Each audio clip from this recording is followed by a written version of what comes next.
Hello दोस्तों, आज हम आपके सामने लाए हैं वे फिलिंग मशीन। आप में से कई लोग जब भी हम वे फिलर की कोटेशन देते हैं तो बहुत सारे कस्टमर्स हमसे कंपैरिजन मांगते हैं कि वे फिलर इतना कॉस्टली क्यों है, क्योंकि मार्केट में अभी एक और वे फिलर अवेलेबल है जो कुछ इस तरह का दिखता है। तो ये एक चाइनीज़ मशीन है। तो बहुत बार कस्टमर्स ये पता नहीं कर पाते कि दोनों में फ़र्क क्या है, क्यों ये मशीन इतनी कॉस्टली है और क्यों मशीन ये इतनी सस्ती मिल रही है, दोनों में क्या फ़र्क है, दोनों में क्या एडवांटेज है डिसएडवांटेज है। इस वीडियो में दोनों को हम कंपेयर करेंगे, दोनों के फीचर्स डिटेल में जानेंगे, दोनों कैसे वर्क करते हैं वो जानेंगे, और दोनों मशीन में कौन सा प्रोडक्ट काम कर सकता है कौन सा नहीं ये भी देखेंगे।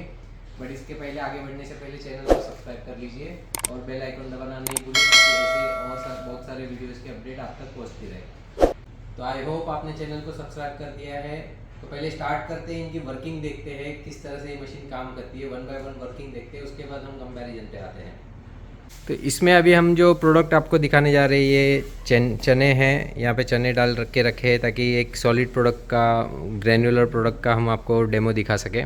यहाँ पे सेटिंग जो हमने करके रखी है वो 100 ग्राम फिलिंग कर रहे हैं। उसके बारे में हम बाद में फीचर के बारे में डिटेल में बात करेंगे। फ़िलहाल 100 ग्राम हम आपको भर के दिखाएंगे। तो ये मैं मशीन को स्टार्ट कर देता हूँ, और जैसे ही मशीन स्टार्ट करेंगे मशीन व्हील करनी चालू हो जाती है, और यहाँ पे आपकी जो वेट है वो दिखा रहा है। तो ये 101-102 ग्राम के आसपास का आपका फिलिंग हो गया है, और फुट स्विच के यूज़ से हम इसको डिस्पेंस कर सकते हैं।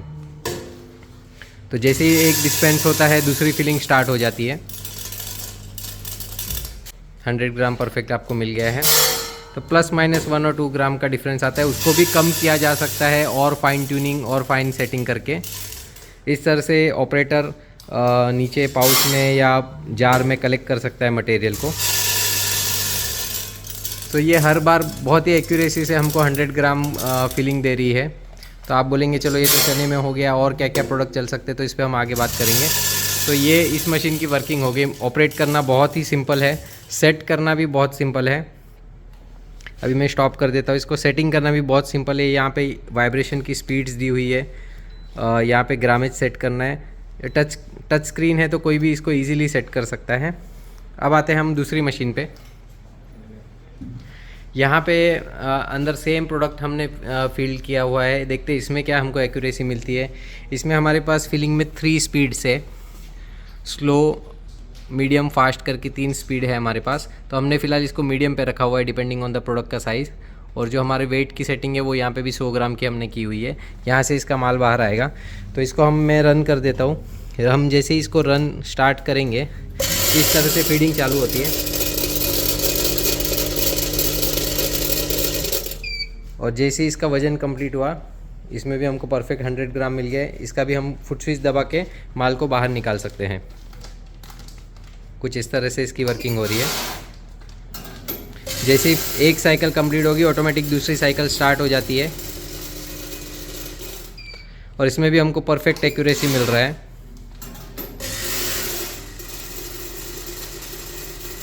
तो ऑपरेट करना इस मशीन को भी इजी है। तो अभी एक्यूरेसी पॉइंट ऑफ व्यू से इस तरह के प्रोडक्ट पे तो कोई ख़ास फ़र्क नहीं दिख रहा है। तो आइए फिर फ़र्क क्या है एग्जैक्टली, हम दूसरा डिफरेंस इसका देखने की कोशिश करते हैं। तो डिफरेंस की बात करें तो वन बाय वन हम स्टार्ट करते हैं। इसमें जो मशीन में हॉपर है ये 70 to 80 लीटर्स का हॉपर है। यहाँ पे ये सिर्फ 15 लीटर्स का हॉपर दिया हुआ है। तो जैसे कुछ हल्के प्रोडक्ट्स होते हैं, पोहा, कुरमुरा, मखाना, तो वो अगर हम इसमें भरेंगे तो इसमें हार्डली मुझे लगता है आधा किलो प्रोडक्ट भी मुश्किल से आएगा। तो यहाँ पे हॉपर आपको बड़ा मिलता है, या इसको और बड़ा किया जा सकता है as per the customer requirement, या प्रोडक्ट की साइज़ के हिसाब से या डेंसिटी के हिसाब से हम प्रोडक्ट इस हॉपर को कम्प्लीटली कस्टमाइज़ कर सकते हैं। यहाँ पे कस्टमाइजेशन किसी भी फीचर में पॉसिबल नहीं है, यहाँ पे हर चीज़ कस्टमाइज़ की जा सकती है। तो हॉपर आपको बड़ा मिल रहा है। सेकेंड चीज़ फीडिंग ट्रे। तो ये ट्रे जो आप देख रहे हो, ट्रे प्लेन भी बनती है और ये जिगजैग वाली डिज़ाइन भी बनती है। जिगजैग कुछ जो बड़े प्रोडक्ट्स होते हैं का, जैसे कैश्यू या जो ड्राई फ्रूट्स वगैरह होते हैं या वेफर्स वगैरह होती है, उसके लिए ये डिज़ाइन अच्छी होती है ताकि उनको सेपरेशन प्रॉपर मिल सके। वहीं पे यहाँ पे एक सिंपल सी प्लेन ट्रे है, यहाँ पे फोकस कीजिए। यहाँ पे अंदर में आपको एक सिंपल सी प्लेन ट्रे है, इसमें कोई जिगजैग डिज़ाइन नहीं है। तो यहाँ पे हम कोई कंट्रोल नहीं मिल सकता। प्लस ट्रे की साइज़ अगर आप ऊपर से साइज़ को नोटिस करेंगे तो ट्रे की साइज़ सिर्फ इतनी सी है, मतलब ये हार्डली 1 फीट होगी ट्रे की साइज़, और इसकी ट्रे की साइज़ ऑलमोस्ट 1.5 फीट की है, वो भी कम्प्लीटली कस्टमाइज है depending on the product. Tray की जो हाइट है, हाइट भी आप देखेंगे तो करीब 2 इंच की है। हॉपर की जो विड्थ है, फ्रंट से तो आपने विड्थ देख ली, साइड से भी विड्थ हम बड़ी छोटी कर सकते हैं। जैसे पोटैटो चिप्स आपको भरनी है या कोई ऐसा आइटम भरना है जो साइज़ में बड़ा होता है, तो ये हॉपर का जो ओपनिंग साइज़ है वो भी मॉडिफाई किया जा सकता है। अब आते हैं इसके गेट के ऊपर, तो ये यहाँ पे ओपन डिज़ाइन मशीन है। ओपन डिज़ाइन होने की वजह से it's very easy to set the gate का जो ये है, मतलब प्रोडक्ट का फ्लो जो एडजस्ट करना है हमको, बहुत इजीली हम एडजस्ट कर सकते हैं इस तरह से कम ज़्यादा करके। और बटरफ्लाई नट्स दी हुई है, तो कोई आपको स्क्रू की ज़रूरत नहीं पड़ती है इसमें। यहाँ पे भी बटरफ्लाई नट है, बट ये गेट जो है अंदर की तरफ है, हमको दिखाई नहीं देता है कि कितना सेट हो रहा है, ये हमको अंदाज से सेट करना है, अंदर से अप और डाउन सेट करना है। यहाँ पे देखना भी है तो आप यहाँ से अंदर से देख सकते हैं, तो इस तरह से ये जो मूवमेंट हो रही है ये यहाँ से सेट होता है। तो गेट सेटिंग से तो बहुत ज़्यादा फ़र्क नहीं पड़ रहा। ये बेसिकली क्लोज बॉडी है और छोटी साइज़ की मशीन है। अब अगर हम प्रोडक्ट की बात कर रहे थे, मखाना, पोहा, कुरमुरा, जो लाइट वेट प्रोडक्ट्स है, या जो बड़े साइज़ का प्रोडक्ट है, वेफर्स हो गए, पोटैटो चिप्स हो गए, बनाना चिप्स हो गए, नमकीन हो गई, या स्नैक्स के अंदर जो बड़े हैवी प्रोडक्ट्स आते हैं, वो सारे चीज़ें इसमें आप कर सकते हैं, क्योंकि ये सब कुछ मॉडिफाइएबल है। यहाँ पे नहीं पॉसिबल होगी क्योंकि शायद इसकी जो वेइंग पैन है, यहाँ पे इसका वेइंग पैन बाहर दिख रहा है, ये इसका वेइंग पैन है। इसकी कैपेसिटी अभी फ़िलहाल 3 लीटर्स की है अप्रॉक्स, और ये जो है अलग अलग लीटर साइज़ में हम लोग बना सकते हैं। 5 लीटर भी बना सकते हैं, 6 लीटर भी बना सकते हैं। अभी रिसेंटली हमने मखाना भरने के लिए, 1 किलो मखाना भरने के लिए ये पैन को 17 लीटर कैपेसिटी तक एक्सटेंड किया था। तो ये चीज़ें इसमें पॉसिबल है, इस मशीन में बिल्कुल भी पॉसिबल नहीं है। यहाँ पे अगर आप बोलेंगे 1 किलो मखाना भरना है तो पॉसिबल नहीं है। भले आप इसका 5 केजी वाला वर्जन भी ले लोगे, 5 किलो वाली जो मशीन आती है इस मॉडल में, उसमें भी आपका 1 किलो मखाना नहीं आएगा, क्योंकि उसकी वेइंग बकेट उतनी बड़ी नहीं होगी और इसको मॉडिफाई भी नहीं किया जा सकता। नेक्स्ट फैक्टर पे आते हैं, वेइंग स्केल का तो ये हो गया। नेक्स्ट फैक्टर पे आते हैं पैन ओपनिंग। पैन ओपनिंग दोनों में मोटराइज है, यहाँ पे भी मोटर से पैन को ओपन होता है। ये जो पैन ओपनिंग होगी ये दोनों में मोटराइज है, लेकिन यहाँ पे हमने स्टेपर मोटर ड्राइव दी हुई है, तो कोई भी कंप्रेसर की ज़रूरत नहीं पड़ती। स्टेपर मोटर ड्राइव बहुत ही रिजिड और रोबस्ट है, सालों साल की उसको कोई दिक्कत नहीं होती है। यहाँ पे जो है एक छोटी सी डीसी मोटर है, जो अभी आपको यहाँ पे दिखाई नहीं देगी क्योंकि वो अंदर साइड पे होती है। बहुत ही छोटी मोटर है, इतनी सी कॉम्पैक्ट मोटर है जो बिल्कुल भी ड्यूरेबल नहीं है। कभी कभार 1 महीने के अंदर भी ख़राब हो जाती है, या हो सकता है 5-6 महीने बाद ख़राब हो जाए, और वो चीज़ की कोई गारंटी वारंटी या रिपेयर नहीं होती है। तो वो मोटर जो है आप ऐसा समझिए, जब भी ख़राब होगा तो अब आपको खर्चा करना है। सेकेंड चीज़, लोड सेल जो होता है, जो चीज़ों को वजन करता है। यहाँ पे ये वेइंग पैन का जो लोड सेल है, लोड सेल इसमें भी है, लोड सेल इसमें भी है। तो लोड सेल में कोई खास ये नहीं है, बस ये है कि क्वालिटी का फ़र्क है। ये अच्छी क्वालिटी का Indian made in India load cell है, यहाँ पे ये चाइनीज़ लोड सेल है। थर्ड, इसका वेइंग बकेट। वेइंग बकेट का साइज़ भी अकॉर्डिंग टू मशीन बढ़ा दिया हुआ है।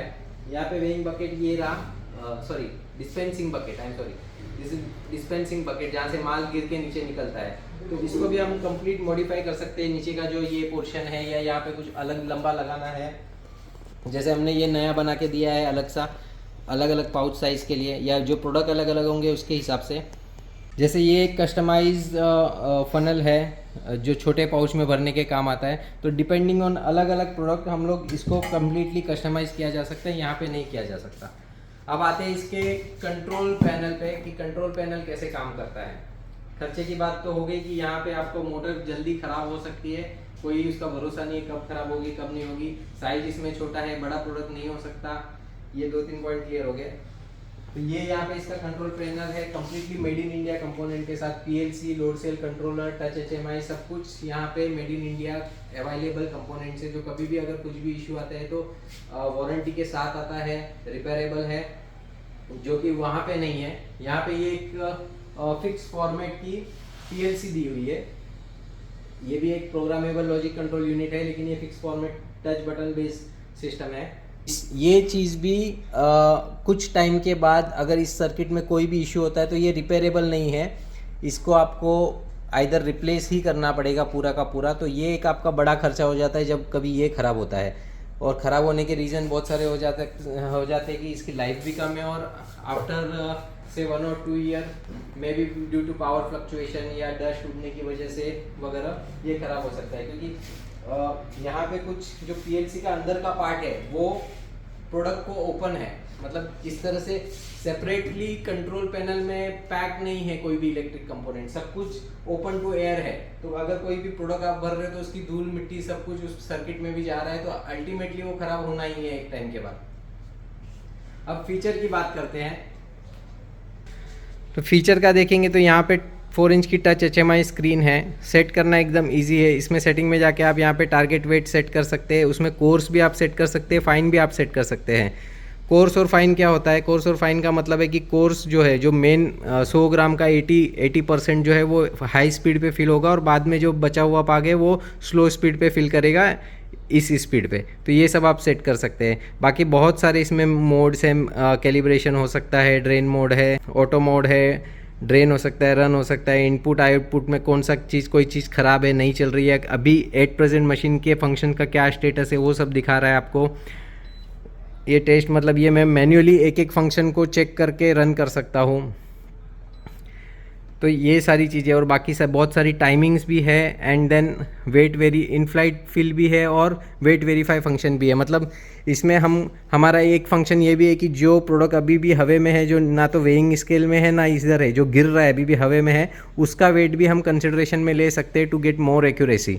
और वेट वेरीफाई टाइम का मतलब है कि जब ये भर जाता है तो मशीन खुद चेक करेगी कि मेरा जो टारगेट वेट था वो अचीव हुआ कि नहीं। अगर नहीं हुआ तो मशीन फिर से कुछ सेकंड के लिए चलेगी वो टारगेट वेट अचीव करने के लिए। मतलब किसी भी हालत में आपका कम वजन नहीं जाएगा, ज़्यादा वजन जा सकता है, कम नहीं जाएगा। यहाँ पे सिंपल सा जैसे मैंने बताया वेट सेटिंग है, ये बटन को दबा के इस तरह से आप वेट का सेटिंग कर सकते हो। और स्पीड सिलेक्शन है, स्लो, मीडियम, फास्ट। इसमें कोर्स फाइन का सेटिंग हम नहीं कर सकते, ये इनबिल्ट सेटिंग है पहले से। और मशीन को स्टार्ट या स्टॉप कर सकते हो, दैट्स इट। इसमें बहुत ज़्यादा फंक्शनैलिटी नहीं है, और जो फंक्शनैलिटी है वो फैक्ट्री सेटिंग है, उसको चेंज करना या उसको रोज़ जाके छेड़ना ये हर कोई नहीं कर सकता है। उसके लिए बहुत सारी अंदर फंक्शनैलिटी सीखनी पड़ती है। तो this is not easy to operate. अब मशीन को ऑपरेट करने के लिए यहाँ पे फुट स्विच भी, दोनों में मशीन में फुट स्विच है, और यहाँ पे ऑटो मोड भी है। और इस मशीन को हम कन्वेयर पे इंटीग्रेट भी कर सकते हैं। आगे जाके अगर इसको आपको ऑटोमेटिक में कन्वर्ट करना है तो भी किया जा सकता है, या किसी pouch packing, sachet packing, automatic FFS machine पे माउंट करना है तो भी किया जा सकता है। इस मशीन में एक और खासियत है कि ये अभी सिंगल हेड की मशीन है, हम इसको मल्टी हेड भी बना सकते हैं। ये पूरा का पूरा जैसे ये हॉपर, ये पूरी यूनिट एक और आ सकती है, एक और क्या और मल्टीपल बन सकती है, 2 head, 4 head, 6 head, depending on क्या स्पीड चाहिए आपको। और सबके सब हेड एक ही बकेट में डिस्पेंस करेंगे, मतलब एक ही आदमी उन सारे हेड्स के ऊपर ऑपरेट कर सकता है। तो आपकी स्पीड बढ़ जाती है, पर मिनट अप टू 20 बैग्स भरने हैं, 25 बैग, 30 बैग तक भरने हैं तो भी कर सकते हैं, या और ज़्यादा चाहिए तो भी कर सकते हैं। दूसरी चीज़, इसको हम मल्टी स्टेज बना सकते हैं। मतलब ये एक स्टेज हो गया, इसके आगे अगर ऐसी ही ट्रे एक और आ जाएगी और उसके बाद वेइंग बकेट आएगा तो उसको मल्टी स्टेज बोलते हैं। तो वो उसकी ज़रूरत इसके लिए पड़ती है कि जब कोई प्रोडक्ट होते हैं जो एक दूसरे में फंसते हैं, ये तो अभी चना एकदम खुले हैं, जो एक दूसरे में इंटैंगल होते हैं, उनको सेपरेट करने के लिए जगह चाहिए। पहली एक ट्रे में वो फीड होंगे, दूसरी ट्रे में थोड़ा सा सेपरेशन आएगा, उसके बाद वेइंग बकेट में गिरेगा। एक बंच होके नहीं गिरेगा, क्योंकि अगर एक बंच के साथ गिरेगा तो एक्यूरेसी नहीं आएगी। छोटे प्रोडक्ट में एक्यूरेसी लाना बहुत इजी है, बड़े प्रोडक्ट में जहाँ पे कैश्यू हो गया, बादाम हो गई, या बाकरवड़ी, जो इंडियन स्नैक्स होते हैं जिसमें वजन होता है, एक पीस भी गिरा तो सीधा 5-10 ग्राम का फर्क होता है, वैसे प्रोडक्ट में एक्यूरेसी लाना थोड़ा डिफिकल्ट होता है। तो वहाँ पे बहुत सारे मॉडिफिकेशन ये मशीन में आपको कस्टमाइज करके मिलके आपको रिजल्ट मिलेगा। इस मशीन में ये पॉसिबल नहीं है। तो कंक्लूड करते हैं कि दोनों में से आपके लिए क्या सूटेबल है। अगर आप एक स्टोर ओनर हो, सुपर स्टोर है या किराने की आपकी दुकान है और आपका छोटा मोटा काम है, दाल, मसाला, जो होल स्पाइसेस होते हैं, या शक्कर, चावल, ये चीज़ें पैक करनी है और बहुत ज़्यादा पैकेट नहीं बनाने, दिन के 50-100 पैकेट बनाने, तो आप इस मशीन पे जा सकते हैं। बट यस, इसका ध्यान रखें कि ये चाइनीज़ मशीन है, तो जब भी कोई चीज़ खराब होगी आपको पेशेंटली उस पार्ट के आने का वेट करना है, उस पार्ट के लिए पे करना पड़ेगा। और हाँ, इनिशियल इन्वेस्टमेंट बहुत कम है, तो यस आप वो सारी चीज़ें अफोर्ड कर सकते हैं और उसके लिए प्रिपेयर हो सकते हैं। अगर आप इंडस्ट्रियल कंपनी है और अगर आप प्रोडक्शन लेवल पे काम कर रहे हैं, रोज़ के आपके 200, 1000, 500 पैकेट, 1000 पैकेट, 2000 पैकेट कर रहे हैं, और आपको मशीन ख़राब हो जाए, आपका काम रुक जाए, ये आपको नहीं चलेगा। तो आपको इंडियन मशीन ही लेनी चाहिए, कस्टमाइज मशीन एज़ पर आपके प्रोडक्ट, एज़ पर आपकी रिक्वायरमेंट, जो भी आपका एक्यूरेसी चाहिए उसके हिसाब से बना के मिलेगी ये मशीन, आपको यही लेनी चाहिए। अब प्राइस फैक्टर जो है वो आप डिसाइड कीजिए, क्योंकि दोनों भी चीज़ अलग है, कंपेरेबल नहीं है एक्चुअली। ये प्राइस में जो चीज़ मिल रही है वो वर्थ है, इस प्राइस में जो चीज़ मिल रही है वो भी वर्थ है। बट यस, बाकी तो आपको पता है कि मेड इन इंडिया, अपने देश को सपोर्ट कीजिए। अगर आपकी application made in India machine में मिल रही है, आपका बजट है, तो प्लीज़ इंडियन मशीन बाय कीजिए, चाइनीज़ को बायकॉट कीजिए। Thank you.